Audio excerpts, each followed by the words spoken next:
Eu não conheço outra canção que lhe descreva em perfeição. Eu não conheço outra canção que lhe descreva em perfeição. Santo, Santo, Deus poderoso. Santo, Santo, Deus poderoso.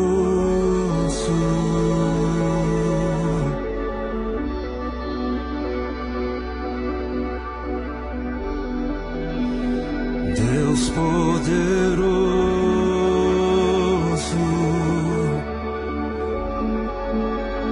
Deus poderoso,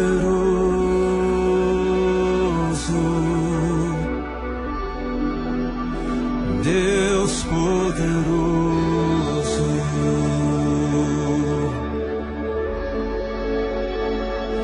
Eu não conheço outra canção que lhe descreva em perfeição. Eu não conheço outra canção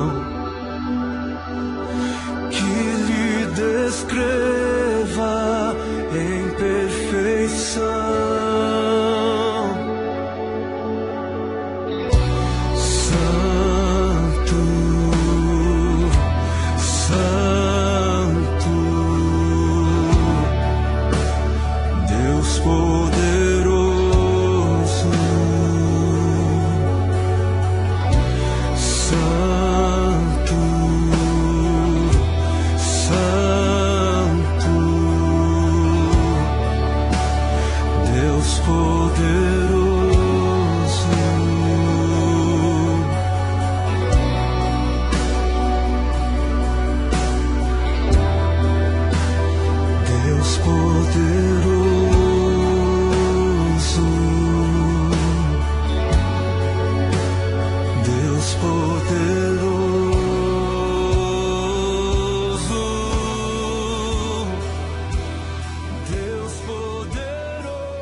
Firmou os meus passos e pôs um novo cântico na minha boca.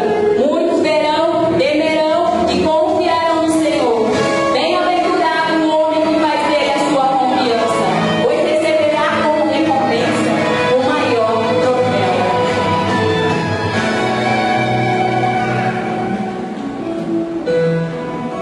Não vou me importar com o que o mundo diz. O importante é o que o meu Deus fez.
agradeço ao pastor Alessandro por estar me dando essa oportunidade, que há 2 anos que a gente viemos de Arealva, que eu não faço mais nada para Deus, a não ser vir à igreja, né? E só vir também na igreja, né? Não é fazer algo só para Deus, né, irmãos? A gente tem que buscar mais, quando a gente tem uma promessa na vida da gente, Deus dá a promessa, mas a gente tem que buscar também. Não basta a gente só cruzar os nossos braços e esperar que a promessa venha. A gente tem que buscar, né, para que a promessa venha se cumprir. E se eu dar uma gaguejada aí, vocês me perdoem, irmãos. Mas foi uma palavra que eu preparei com simplicidade, mas com muito amor, tá? Em Atos 16, 9. E Paulo teve de noite uma visão, em que se apresentou um varão da Macedônia, e lhe rogou, dizendo: passa a Macedônia e ajude-nos. E logo depois dessa visão, procuramos partir para a Macedônia, concluindo que o Senhor nos chamava para lhes anunciar o Evangelho. E navegando de Troás, fomos correndo em caminho direito para a Samotrácia, e no dia seguinte para Nápoles, e dali para Filipos, que é a primeira cidade desta parte da Macedônia, que é uma colônia. E estivemos alguns dias nessa cidade, e no dia de sábado saímos fora das portas, para a beira do rio, onde julgávamos ter um lugar para oração. E assentando-nos, falamos às mulheres que ali se ajuntaram. E uma certa mulher chamada Lídia, vendedora de púrpura da cidade de Tiatira, e que servia a Deus, nos ouvia. E o Senhor lhe abriu o coração para que estivesse atenta ao que Paulo dizia. E depois que foi batizada, ela e sua casa nos rogou, dizendo: se haveis julgado que eu seja fiel ao Senhor, entre em minha casa e fique ali. E nos constrangeu a isso. E aconteceu que, indo à oração, nos saiu ao encontro uma jovem que tinha espírito de adivinhação, a qual, adivinhando, dava grande lucro aos seus senhores. Esta, seguindo a Paulo e a nós, clamava, dizendo: estes homens que nos anunciam o caminho da salvação são servos do Deus Altíssimo. E isso fez ela por muitos dias. Mas Paulo, perturbado, voltou-se e disse ao Espírito: em nome do Senhor Jesus Cristo, te mando que saias dela. E na mesma hora saiu. E vendo seus senhores que a esperança do seu lucro estava perdida, prenderam Paulo e Silas e os levaram à praça, à presença dos magistrados. E apresentou-se aos magistrados, disseram: estes homens, sendo judeus, perturbaram a nossa cidade e nos expõem costumes que não é lícito receber nem praticar, visto que somos romanos.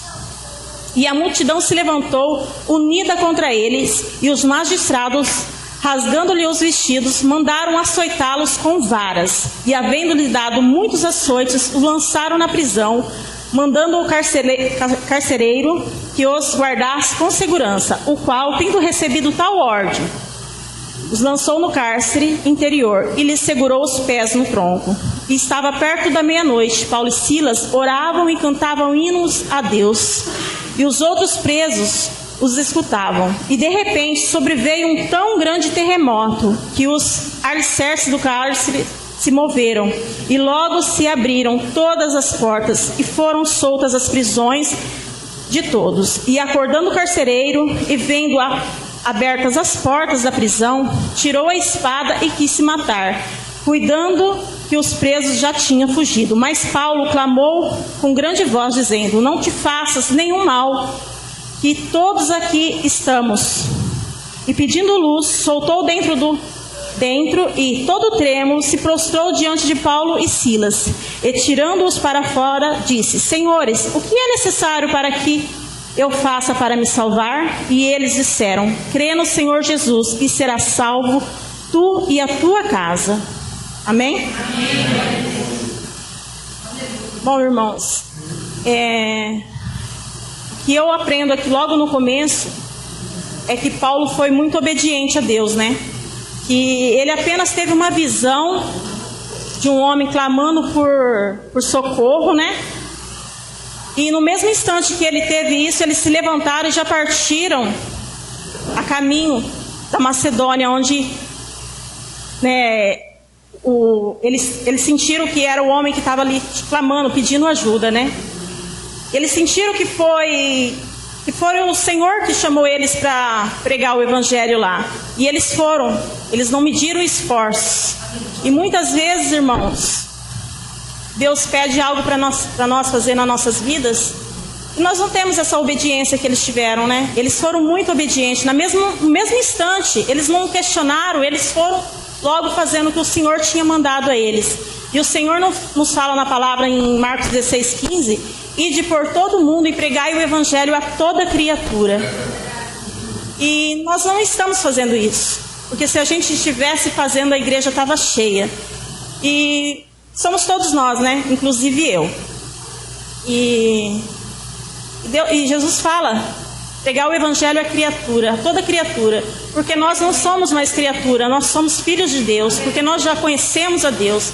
E tem muitas pessoas aí fora que são chamadas de criatura, irmãos, que estão clamando para conhecer Jesus, estão jogados nas calçadas, estão se suicidando, né? Estão se prostituindo, se drogando, e a gente estamos com os braços cruzados. Como eu disse outra vez no meu testemunho, no começo a gente tem uma necessidade de só ficarmos nós ali na presença do Senhor. Quando a gente começa, a gente está tão, né, contente que a gente não se importa com quem está do nosso lado. A gente quer buscar, mas em um determinado momento a gente quer buscar pela nossa família, a gente quer buscar pelo nosso esposo, pelos nossos filhos, né? E a gente tem que partir daí, irmãos, pregar o evangelho, né?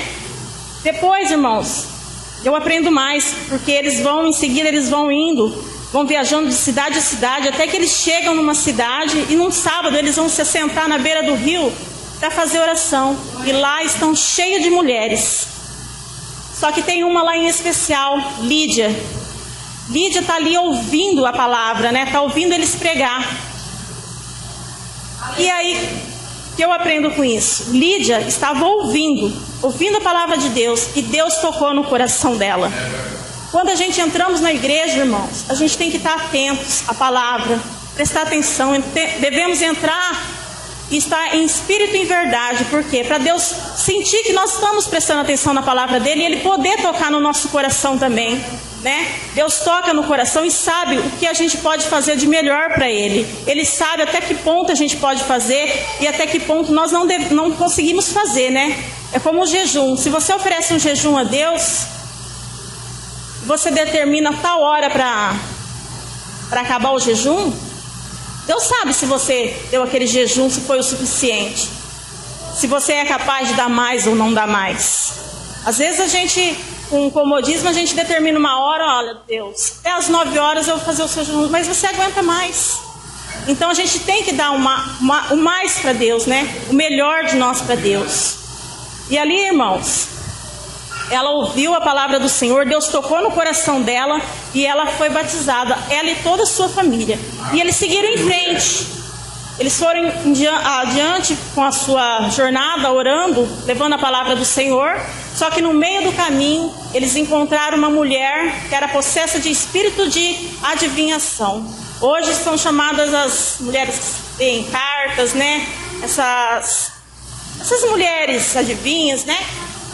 E tem muitos crentes, irmãos, que deixou o mundo lá fora, mas essa vontade de buscar, saber do futuro, tá aí, né?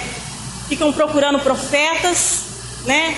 Corre de um lado, corre do outro, só em busca do profeta. E não vê que Deus fala através da palavra, que Deus, quando quer usar a boca do profeta, Ele vai usar. Se você pedir, Deus, usa a boca do profeta e fala comigo. Se Deus sentir que é do coração, Ele vai usar a boca do profeta e vai falar. Só que nem por isso, irmãos, a gente tem que acreditar em todos, porque a palavra também nos diz que teremos falsos profetas. A gente tem que ter o discernimento e a sabedoria de saber o que é certo e o que é errado, né? E ali, irmãos, Paulo viu aquela mulher e ela perturbando ele, e ela gritando, clamando por eles, né? Falando que eles era o que anunciava o caminho da salvação, que era um servo do Deus Altíssimo. Estava perturbando aquela cidade, estava perturbando aquela mulher, porque eles não gostavam de coisas certas, né? Eles queriam as coisas erradas, e ali eles estavam pregando a verdade, que é Jesus Cristo. Paulo se irritou, né? Ficou perturbado e voltou e repreendeu aquele espírito, o espírito de adivinhação. E aquela mulher foi, né, liberta na mesma hora, porque o nome do Senhor Jesus Cristo foi usado. E naquele momento, irmãos, para aqueles homens que ganhavam com a adivinhação dela, ela não dava mais lucro, né? E nas nossas vidas, a partir do momento que a gente está no mundo, a gente está com os amigos, né, com os colegas, não amigos. A gente está ali, eles são nossos amigos, né? Eles estão perto da gente, só que a partir do momento que você conhece Jesus Cristo, cadê os seus amigos? Cadê aquelas pessoas que diziam amigos? Viram as costas, né? E ali aquela mulher foi liberta, e eles viram que ela não dava mais lucros. O que eles fizeram? Foram atrás, né, de quem causou-lhe o prejuízo, que era Paulo. Eles foram atrás dos magistrados, dos senhores, levaram Paulo e Silas, né? Arrancaram as vestes deles, açoitaram a multidão, irmãos. Ficaram ali, né, unidas contra eles. E eles ficaram todos machucados, porque levaram surras com varas, né?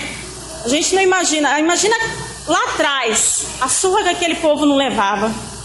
Só por Jesus Cristo, né? Por ver o que Jesus Cristo sofreu. Imagina Paulo e Silas, o que eles sofreram ali. Então, irmãos, nesse momento eles foram açoitados, né, rasgados. Talvez eles estariam com sede, com fome, que já fazia um tempo que eles estavam pregando, que eles estavam andando, falando do evangelho para as pessoas. Eles foram lançados naquela prisão, com as correntes nos pés. Em vez de questionar a Deus, irmãos, eles adoravam.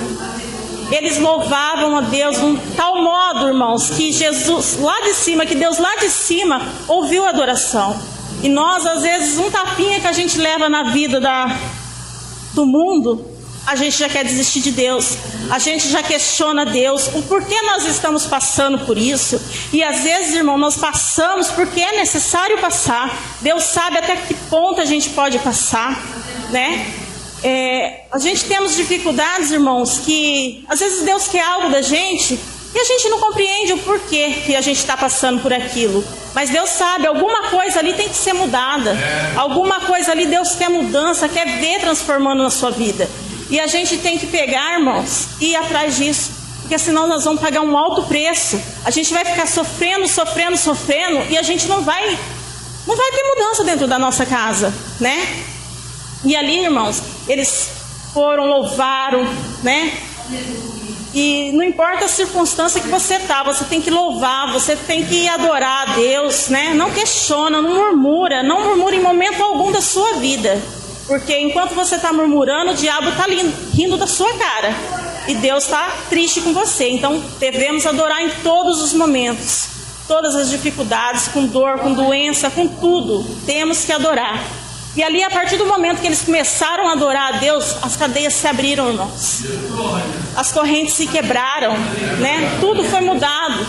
Na hora que o carcereiro acordou e viu aquilo lá acontecendo, na mesma hora ele gritou, ele queria se matar, irmãos. Mas Paulo já deu um grito lá e falou assim: não se mata, que nós estamos aqui. O que Paulo e Silas deveriam ter feito? Viu tudo ali aberto, as correntes abertas, vamos fugir, né? Mas por que eles não fugiram? Porque eles sabiam que Deus, quando tem alguma coisa na vida da gente, Deus não faz nada pela metade, não. Se Ele abriu as correntes, se Ele abriu as portas, irmãos, é porque algo Deus ia fazer, Deus ia honrar eles. Não ia ser justo ali eles louvar, adorar, as cadeias, né, se abrir, as correntes se quebrar e Deus cruzar os braços. Ele não ia fazer isso. Eles sabiam que Deus algo ia fazer ali. Eles não fugiram, eles ficaram ali. Na hora que o carcereiro viu aquilo ali, todo mundo ali, ele ficou trêmulo, né? Como assim vocês não fugiram, né?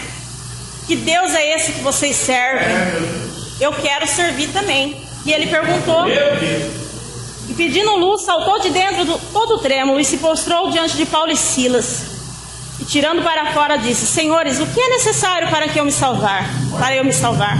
E eles disseram: crê no Senhor Jesus e será salvo tu e a tua casa. Irmãos, por um bom tempo eu me apeguei nesse versículo aqui. Esse versículo foi o que mais me deu força enquanto eu buscava a Deus. Mas esse versículo não é uma promessa, né? Não é uma promessa de Deus. Se eu estiver errado, depois o pastor Alessandro puxa minha orelha. Mas foi uma palavra que Paulo e Silas falaram ali numa consequência, né? Falou que crê no Senhor Jesus e será salvo tu e a tua casa. Mas em Marcos 16 também fala: quem crer e for batizado será salvo, né? Então a gente tem que entender que isso aqui não é uma promessa, porque Deus tem planos e projetos em toda a família. Mas isso aqui não foi uma promessa de Deus, porque se Deus fizesse uma promessa dessa forma, crer no Senhor Jesus, não teria necessidade do Márcio hoje estar aqui dentro, porque através da minha vida eu ia salvar ele e ia salvar todos da minha casa, né? Então, o que eu aprendo com isso? Que é necessário, irmãos, que a gente crê no Senhor Jesus, mas que a gente não cruze os nossos braços, não. A gente tem que orar, tem que jejuar, tem que buscar, e dessa maneira, crendo no Senhor Jesus, a nossa casa será salva, através das nossas orações, através, né, da maneira que a gente age dentro de casa. A pessoa vai ver a mudança e vai querer servir a Deus também. É através do nosso, né, da nossa vida, né? E talvez se Paulo falasse só assim, ó, crê no Senhor Jesus e será salvo tu e a tua casa, mas ele não falou só isso, né? Ele não pegou, falou isso, lançou a palavra ali e foi embora. Paulo e Silas, eles foram até a casa deste homem, desse carcereiro. Ele lavou as feridas deles, né? E ali Paulo e Silas pregaram o evangelho para toda a família. E ali eles foram batizados e foram salvos, né? Eu falo nesse também 1 Timóteo 2,4, irmãos, como que prova que Deus, né, Ele quer a salvação para todo mundo. Ele não determina uma família, né, uma promessa numa família e fala assim, ó, a sua família vai servir a mim. É uma promessa e vai ter que ser cumprida. Não é, porque Deus, o prazer de Deus é ver que todos nós temos o direito, não é só aquele que tem a promessa, né? Então 1 Timóteo 2,4 fala que quer que todos os homens se salvem e venham ao conhecimento da verdade. Então Deus quer todos na presença dele. Não é uma promessa, teu marido vai vir para a igreja. Não é uma promessa. Você vai ter que buscar pelo seu marido, vai ter que orar, vai ter que jejuar. E em um determinado momento da minha vida, irmãos, quando eu vi que eu tinha necessidade de levar o Márcio para a igreja, dele conhecer a Deus, quando eu me apeguei a esse versículo, eu orava, eu falava, meu Deus do céu, eu creio no Senhor e eu sei que Ele vai para a igreja. O que eu vou falar hoje aqui, nem Ele sabe, irmãos. Eu, por muito tempo, eu orava de madrugada, às vezes o relógio despertava e falava, Senhor, estou com muito sono, hoje não, amanhã eu oro. De repente o celular, irmãos, sem tocar, mas deu uma claridade tão grande na minha cara, que no primeiro instante eu pulei. Na mesma hora eu pulei, eu falei, não, eu fiz esse propósito com Deus e eu vou cumprir. E eu comecei a levantar as madrugadas, eu orava. Eu orava na comida que ele comia, eu orava na bebida que ele comia, por isso que eu colocava papazinho para você. Eu orava na água, eu orava no boné, eu orava na roupa. Às vezes eu falava, Márcio, vamos na igreja hoje? Ele deixava aquela dúvida para falar não. Ele falava assim, vamos ver. Eu ia, passava a roupinha dele, esticava na cama. Ele chegava e falava assim para mim, não vou não. Aquele, irmãos, só Deus sabe a maneira que eu chegava na igreja. Eu chorava tanto, que eu não me controlava dentro da igreja. E às vezes incomoda isso alguém, né? As pessoas ficam pensando que está acontecendo tudo de pior na sua vida. Mas o que acontecia é que eu queria ele na presença do Senhor, né? E o Murilo olhava assim para mim e falava, mãe, o que está acontecendo? Você fala para mim que se eu orar, o meu pai vai na igreja, e eu estou orando e ele não vai. E ele chorava, ele falava, mãe, todos os pais estão na igreja, o meu não está. E eu falava, vamos continuar orando. Vamos orar que o pai vai vir para a igreja sim. Eu creio que ele vai vir. E ali, irmãos, eu travei uma guerra espiritual. Eu orava. Eu acordava de madrugada, eu colocava a mão no coração dele e falava: Senhor, tira esse coração de pedra que está aqui dentro. Quebranta esse coração, né? Porque a minha maior felicidade era que ele estivesse lá. Só que nós pagamos um alto preço, irmãos, para ele estar na presença de Deus hoje. Hoje eu agradeço a Deus por ele estar na presença de Deus, mas não foi fácil. Nós pagamos um preço muito alto. Nós perdemos uma casa. Ele tinha um serviço que há 5 anos atrás ele ganhava 4 mil reais. 5 anos atrás. E um dia eu cheguei para ele e falei assim: Marcos. Aí ele começou a trabalhar para fora, saiu daquela firma, abriu sociedade numa serralheria com um rapaz. Eu falava para ele: Márcio, tem algo errado com esse rapaz. Imagina, você está errada. Imagina, é um cara bom, é um cara honesto. Acho que ele é isso? Não é. Eu falava: Márcio, ele é. Ele não consegue olhar nos meus olhos. Quando ele chega no portão para dar um recado, ele não olha nos meus olhos. Tem alguma coisa errada. Só que infelizmente ele não nos ouve, né? E aí, irmãos, ele entrou em outra sociedade, numa outra cidade. E ali foi virando uma bola de neve, irmãos. Era a serralheria com ele e era essa fábrica com a mulher dele. Ali nós perdemos casa. Ali eu cada vez mais me apegava na oração. Ele chegava em casa nervoso, ele passava no bar. Um dia eu olhei para ele e falei assim: Márcio, se o bar é tão bom, eu vou parar de ir na igreja então. E vou sentar na porta de um boteco para ficar com você. Aí o diabo, né, quer cutucar a gente, irmãos. Ele olhou e falou assim: nossa, crente, o que você está fazendo na igreja? Você está indo na igreja para fazer isso, para falar isso para mim? Ainda me afrontou, irmãos. Eu me calei, porque era a realidade, eu não devia ter falado aquilo. E aí, irmãos, foi indo, Deus chamava ele não ia. Um dia na igreja, Deus falou assim: olha, Deus manda te falar que nada na sua casa vai faltar. Não estava faltando, irmãos. Eu saí de casa, meu armário estava cheio, minha geladeira estava cheia. Eu cheguei nele e falei: Márcio, falou uma coisa na igreja, eu senti que é para mim. Ele não especificou é para você. Eu senti que aquilo era para mim. É por isso que eu falo, quando a gente sabe, irmãos, quando a gente tem discernimento, a gente sabe o que é pra gente e o que não é. Ele falou assim: claro que não vai faltar. Olhou pra mim com uma cara assim, sabe? Claro que não vai faltar. A conta no mercado tá lá, né? Porque a gente fazia uma compra, gastava o mês inteiro, tudo que faltava, tudo que queria, tudo que tinha vontade, a gente buscava. Chegava lá, a gente pagava. Aí fazia de novo. E assim, irmãos. Ali passaram 2 semanas, 3 semanas. Foi chegando o dia, irmãos, de ir pro mercado. Aí as coisas foram apertando, não dava lucro na serralheria. O que dava lucro na fábrica de acrílico, ele tinha que cobrir as perdas que estava tendo lá na serralheria, porque algo estava errado. A gente perdeu a nossa casa, a gente tinha uma casa, tivemos que vender. A gente tinha uns carros bons, não conseguíamos mais pagar. E eu falava: Márcio, vamos para a igreja. Ah, Elisa, eu não vou não, agora não. Márcio, vamos para a igreja, Deus está te chamando. Só que mesmo assim, irmãos, o que aconteceu? Mesmo ele não indo para a igreja, Deus é tão bom, é tão maravilhoso, que mesmo ele não indo, ele teve uma experiência com Deus, mesmo não indo na igreja.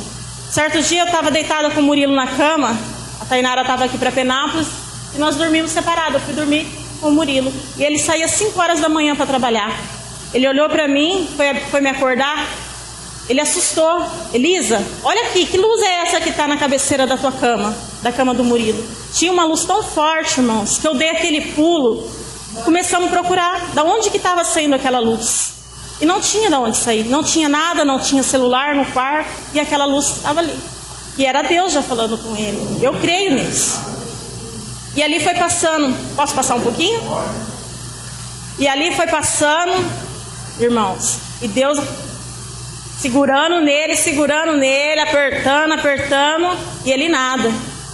Aí chegou o dia de ir no mercado, não tinha como ir no mercado, só que Deus falou que não ia deixar faltar nada dentro da minha casa. chegou o dia de comprar material para a escola, não tinha como comprar. Foi chegando o dia de pagar aluguel, não tinha dinheiro para aluguel. Ele tinha 100 reais em casa, irmãos. Ele falou: Elisa, eu tenho 100 reais aqui hoje. Eu até lembrei na hora que você falou do seu testemunho, eu lembrei disso. A irmã dele ligou à noite e falou assim, que no outro dia cedo estaria em casa. Não que estaria faltando, mas tinha uma comidinha ali para nós, simples, né, irmão? Um arrozinho, um leguminho meio murcho que estava lá na geladeira, né? Aí eu falei: meu Deus, e agora? Ele falou: Elisa, eu tenho 100 reais aqui. Você vai no mercado e você vê o que você faz. Tacou a bomba na minha mão, né? Ele falou: mas esses 100 reais eu estava deixando para inteirar com mais 500 para pagar o aluguel. Porque até isso, irmão, nós morávamos numa casa muito boa lá, sabe? Só que eu agradeço a Deus que hoje eu tenho uma família. Antes eu não tinha, porque ele vivia de bar em bar. E o dia que eu tinha almoço, fazer aquele almoço maravilhoso no domingo, ele não estava em casa, era só eu e meus filhos. Por isso que mesmo se for um arroz branco, irmão, se a sua família estiver reunida, dê graças a Deus. E aí, irmãos, minha cunhada chegou em casa sem a gente falar nada. A gente não falamos nada para ela que estava passando a situação. Só falamos assim: tá meio difícil aqui, mas não entramos em detalhes. Na hora que eu fiquei: Senhor, o que eu faço? Me dá a direção, o que eu vou fazer com esses 100 reais, Senhor? Eu cheguei no portão, minha cunhada chega: onde você está indo, Elisa?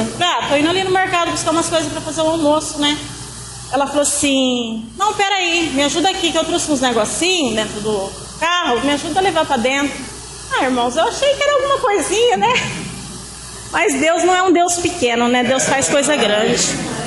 Irmãos, ela abriu o porta-mala, mas tinha tanta coisa, e tudo de fardo, tudo do bom e do melhor.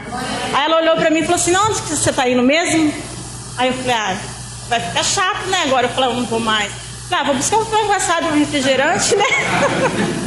Aí ela olhou: então vamos lá. Chegou lá, irmãos, pegamos o que tinha que pegar. Ela falou: pode deixar aqui, eu pago. E na hora de ir embora, irmãos, ela falou assim pro Márcio: Márcio, eu tenho um dinheiro aqui que eu vou deixar para você. E colocou no bolso dele. Ele não abriu, irmãos. Na hora que ela foi embora, eu tinha 100 reais em casa, o aluguel era 600. O que ele abriu era 500 reais. Eu simplesmente olhei para ele e falei assim: e agora, você crê no Deus? Você crê em Deus? Ele só abaixou a cabeça e falou assim. E aí, meus irmãos, ele começou já a quebrantar aquele coração dele, a mudar a situação, sabe? Aí o pastor da igreja falou assim: Elisa, já que ele não quer vir aqui na igreja, às vezes é uma vergonha, né? Porque é alguém conhecido, vê que ele está frequentando. Vamos fazer uma outra estratégia? Vamos levar ele lá em Bauru, numa casa de uma irmãzinha, que ela faz culto em casa, porque ela não consegue andar até a igreja, então ela abriu esse culto na casa dela. Vamos lá, leva ele lá. E ele se comprometeu a ir, irmãos. E na hora que era para ele chegar em casa, eu liguei para ele, ele não chegava. Até isso o diabo foi sujo. Parou o horário do celular dele, irmão. Coisa que não é de acontecer, né? Falei: Elisa, mas não está na hora ainda. Ele falou: você tá na hora e está atrasado. Aí ele veio correndo para casa, irmãos, e fomos para Bauru. Pensa numa luta para chegar na casa dessa irmã, irmãos. Todos os sinais que a gente passava dava vermelho. A gente tinha que ficar esperando. E o pastor no celular: Elisa, eu tenho compromisso. Eu falei para você: vem logo, eu tenho compromisso. E ali, irmãos, a gente demorou. Foi indo, foi lutando. Até que chegamos na casa dessa irmã. E lá, irmãos, ele aceitou Jesus Cristo. E aí lá ela falou: olha, agora você vai na igreja e lá você tem que aceitar Jesus na frente de todo mundo. Aceita lá, né? E aí ele começou a ir para a igreja. Irmãos, o primeiro dia que ele foi na igreja, ele sentou no último banco. O Murilo não se cabia de felicidade. Ele sorria para todo mundo, tipo: meu pai está aqui, meu pai está aqui. Era uma alegria enorme. Do último banco ele foi passando, irmãos. Foi passando, até que chegou na frente. E uma coisa que aconteceu também, irmãos, foi que quando eu fui no monte, a primeira vez que eu cheguei para ele, falei: Márcio, eu fui no monte Se você vê que coisa linda, que coisa maravilhosa, eu não conseguia dormir, irmãos. Eu deitava na cama, parecia que a cama estava flutuando, eu olhava assim para cima, parecia que eu estava vendo o céu em cima. E eu falei para ele: Márcio, que sensação linda, que sensação maravilhosa, você não sabe o que aconteceu lá, os gravetinhos acendem. E eu naquela simplicidade falando para ele, sabe o que ele me falou? Ah, isso é tudo mentira. O rapaz lá que trabalha comigo falou que o pastor vai antes, joga um produto lá, e na hora que começa a orar, acende. Aí eu falei: tá bom. Irmãos, com 3 semanas que ele estava na igreja, o pastor falou assim: Márcio, eu queria te convidar para ir na oração no monte. E só que só vai em 4. Eu, mais um pastor de fora e mais 2 aqui. Você quer ir? Ele aceitou, irmãos, e ele foi. Chegou em casa, eu falei: e aí, Márcio, como que foi? Ele nem falava. Ele falou: Elisa, o pastor me cutucava para mim olhar para o chão, me cutucava, não entendi o que ele estava falando, né? De repente ele falou assim: olha aqui, olha o que está acontecendo em volta de você. Irmãos, ele falou, somente em volta dele acendeu. Por que é isso? Deus estava mostrando para ele, né? Que era verdade, que Deus é Deus. Então, irmãos, olha, não importa a dificuldade que você passa, não importa o que acontece na sua vida, louva, agradece a Deus. Porque, olha, o que é mais maravilhoso na vida da gente é ter uma família por completo dentro da casa de Deus, né? Então, é isso, irmãos, né? Creia no Senhor Jesus, será salvo, flui a tua casa, não desista, fortalece, busca, ora, jejua, faça o melhor que você tiver para fazer, faça para Deus, porque Ele recompensa a gente. Amém? Eu não conheço outra canção que lhe descreva em perfeição. Eu não conheço outra canção que lhe descreva